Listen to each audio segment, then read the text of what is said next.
যুক্তরাষ্ট্রের সরকারি কর্মীদের দ্বিতীয় দফা ইমেইল পাঠালো ট্রাম্প প্রশাসন।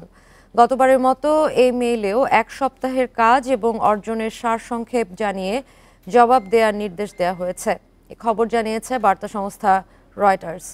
সামাজিক যোগাযোগ মাধ্যম এক্সে ইলন মাস্ক জানিয়েছেন, এই মেইলের জবাব দেওয়া নির্বাহী বিভাগে কর্মরত সবার জন্য বাধ্যতামূলক।